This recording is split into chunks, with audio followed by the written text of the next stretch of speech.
We only accept, believe, and surrender to the thoughts that are equal to our emotional state. We'll never accept, believe, and surrender any thoughts that are not equal to your emotional state. So you could say, I'm abundant, I'm eternal, I'll live forever, I'm healthy, I'm wealthy. And if you're programmed your body into that emotional state, it's going to say, you're not that. It doesn't believe miserable. it. It doesn't believe it. It only accepts the thoughts of suffering and misery because it's equal to that emotional state. So then here's the fundamental question. Okay, take a person whose identity is resentment. Yes. And their identity is anger and frustration and betrayal. Uh-huh. And you ask them, why are you this way? And they'll say, I'm this way because of this event that happened to me 15 years ago. Stronger the emotion we feel from some event, the more altered we feel inside of us, the more that chemical continuity is disrupted from something that surprises us, that alters our state, the more the brain freezes a frame and takes a snapshot. That's called a memory, right?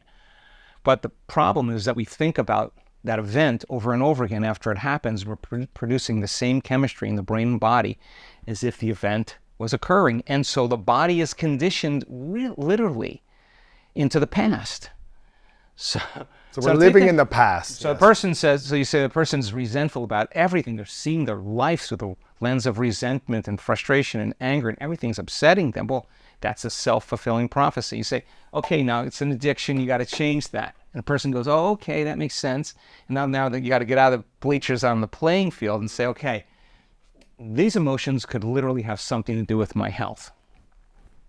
Just saying, if I stop feeling these emotions, what if I start feeling these emotions? Okay, what would be the emotions that would make me happy? These emotions are making me feel really bad. The memories are making me feel really bad. Can I remember a future? How would I feel if my future could happen? I got to trade those emotions for different emotions. Well, if I've been practicing feeling these emotions and I've conditioned my body to be the mind, it's going to take some time for me to start making different chemistry with the intention of making that chemistry, getting my body back into homeostasis and balance, work on my breath. When I breathe, I change my state, practice breathing, work with your body so it can start to relax so that it feels safe enough to feel something other than that again. And if it takes you 3 weeks, it would be worth it. Absolutely. Right? So then person then starts, okay, I don't really know how to feel gratitude. Okay, well, maybe start going out and giving and give to people. I promise you, start giving, you'll start feeling grateful.